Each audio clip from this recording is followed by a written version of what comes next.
ESPN's Wallace Matthews with Armen and Levack on 104.5 The Team, your home for New York Yankees baseball. Wally, thanks for your time today. Where are we at on the timetable on Ivan Nova's return?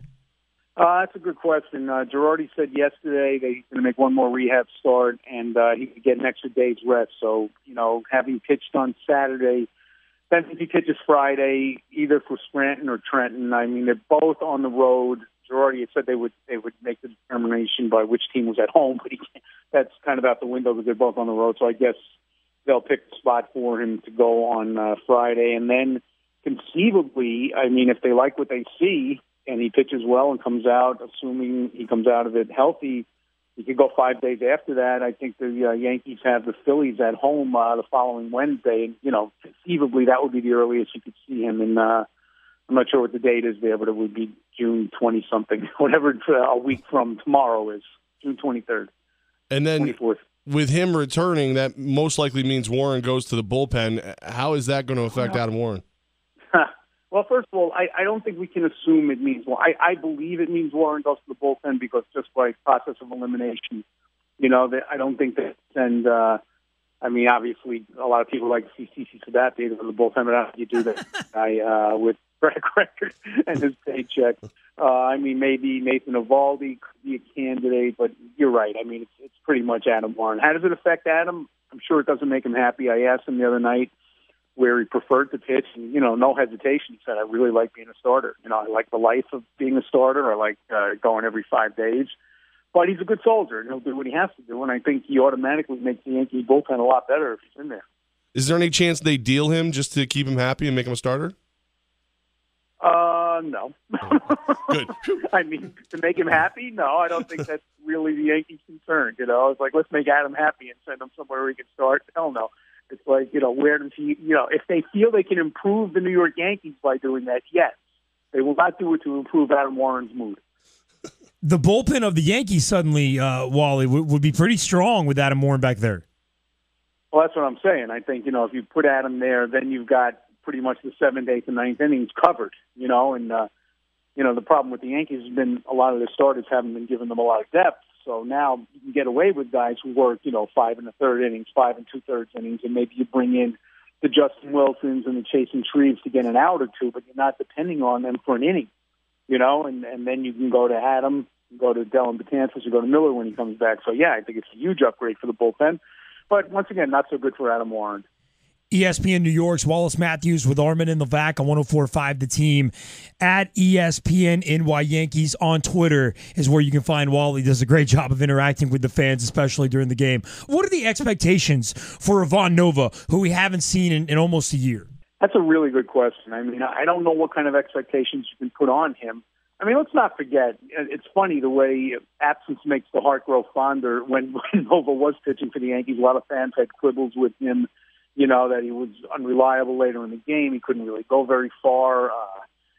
Sometimes he's a little bit too hittable. Sometimes his command wasn't the best. Now that he's been away for a year, everybody's like, when's Nova coming back? As if he's going to be a savior. I don't know what you can legitimately expect from a guy right off Tommy John surgery. I mean, you just look around the league at other guys who have had it. I mean, look at across the river at Matt Harvey. What did the Mets expect from him? Well, they expected him to come back and be what he was. And he was for a couple of, for the first 4 or 5 starts. And now he's having all kinds of problems, and nobody knows if it's related to the injury or for the fact that he hadn't pitched in a year. But I think you kind of, you hope you get the Ivan Nova you got 2 years ago or 3 years ago, really. I think every single time you're sitting on pins and needles until you really know what you have there. Speaking of those pins and needles, after 3 good, very good starts from Tanaka, can we get off the pins and needles with him? It certainly appears that way, doesn't it? Although, I will tell you this, first 3 innings last night, they were hitting him pretty hard. I mean, the Marlins had 6 hits in the first 3 innings, and he was lucky to get out of it with only 1 run, and then he gave up the home run that wound up winning the game. There was certainly a period in there between, I would say, the 3rd and the 7th inning where he looked, I won't say overpowering, because he's not overpowering, but very difficult to hit. The splitter was working well. So, yeah, I don't think the health concerns are really there at the moment. The reason being that, his velocity seems as good as it was last year now. He is getting swings and misses, which I think was a concern a little bit earlier in the year. So, yeah, I don't think they're worried about his health anymore. I think you do have to look at location, though, and I think that his problems early in the game, but when he's not getting the splitter over, now he has to come in with a fastball, which even though the velocity is okay, it's not a killer fastball. It's 92 miles an hour, and, guys that sit on it will hit it, and you saw that the Marlins did hit it a bit last night. ESPN's Wallace Matthews with Armen and Levack. So, Wally, if the concern isn't there as much with Tanaka and the injuries, are the Yankees, are they still restricting him at all on a pitch count or an inning count? Well, they did restrict him somewhat on a pitch count last night. And I think they will as the season goes on. But not only him. There are guys that are going to skip in the rotation from time to time. They just did it with Tanaka last week. These guys, they won't say what the number is, but I don't think they want them to go 200 innings. Pineda's only gone 170, in his rookie season, and that was, 4 years ago now. So I think they're going to restrict him. I think you're going to see, maybe once a month, maybe once every 3 weeks, you're going to see Tanaka get skipped. You may see Levack get skipped now and then. It's all about trying to preserve the health of these guys down the road. I don't think it really is all that related to the injury, just to the fact that Tanaka's thrown a lot of innings at a young age. I mean, when he was in Japan, he threw his 200 innings every year. He threw a lot of pitches. I mean, we all know the story. Threw 160-some-odd pitches in a playoff game. It was a whole different thing there, but he was also on a once-a-week schedule, so I think the Yankees will be careful with that. Wally, when Buster Olney was on the show not too long ago, he brought up his theory that ARod could be a manager in Miami, and seeing that that's the only place he's been warmly received so far, do you see a future where ARod could possibly be a manager in Miami? I don't know what the situation is in Miami. I know obviously don't forget, there's a lot of New Yorkers who live in Miami, and a lot of former New Yorkers. And yes, he is a hometown boy here, and they loved him last night. I do think that he could be a manager if he was so inclined, because he loves the game. He's really knowledgeable about it. You just wonder if a guy, with the amount of money that ARod has, with the outside interest he has, if he still is going to want to go to the ballpark every single day, for 9 months after he's done playing. That's a big question there. Whether there's going to be an opening here for him in Miami, whether anybody would take a chance on him as a manager. I mean, don't you generally have to serve some kind of an apprenticeship in the minor leagues? Would ARod do that? Would he go manage a AAA team first to see if, to get his feet wet? Apparently you don't have to in Miami, right? Apparently in Miami you don't have to, I guess. That is Jeez. Yeah. I'm not saying that. I'm in Miami. Okay, that's fair. It's probably smart, too. ESPN Wallace Matthews, sorry to interrupt, with Armen and Levack on 104.5 The Team. So, Wally, the Yankees have a long home stretch coming up. The 3,000th hit for ARod is on the horizon. If this happens at Yankee Stadium, any kind of feel if the Yankees recognize it or how they recognize it?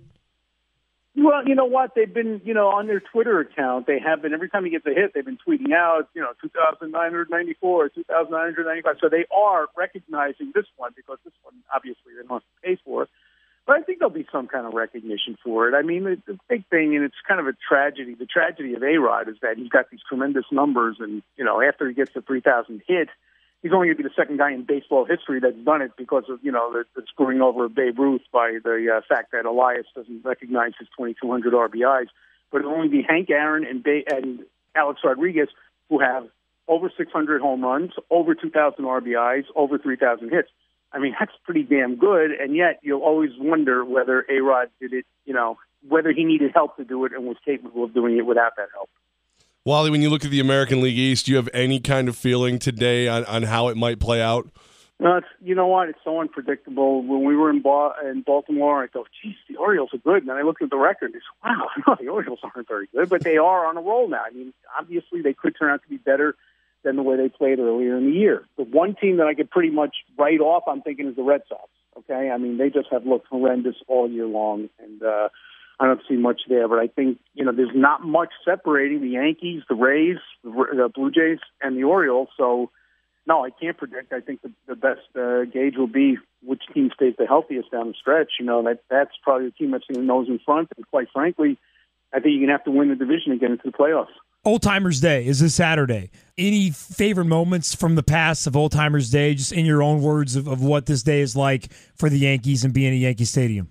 Yeah, I must be honest with you guys. I never go to Old Timers Day because it's way too much work. Yeah. it's too much work for the beat guy. That's the day where the backup guy says, "Yeah, I'll go. I'd love to go talk to Yogi and Reggie and Rich Peterson and whoever." It's like, yes, go ahead, man. I'll watch it at home. But, yes, I used to love watching it on TV, but covering it is no fun. There's way too many guys to talk to. That's cool, man. Well, we talk to Jim Leyritz every week, so obviously he's pretty excited to being welcome back. So yeah, I'm glad that he's going to be back there. It's unfortunate what happened with him, but he's a good guy, and I worked with him on the radio in New York. He's a lot of fun. Cool. Yeah, we have a blast with him every Wednesday. He joins us at 5:15. So Wallace Matthews of ESPN New York. Check out his work, ESPNNewYork.com, at ESPN NY Yankees on Twitter. And Wally, I always appreciate you, man. Great insight. Thank you. Okay, talk to you soon, guys.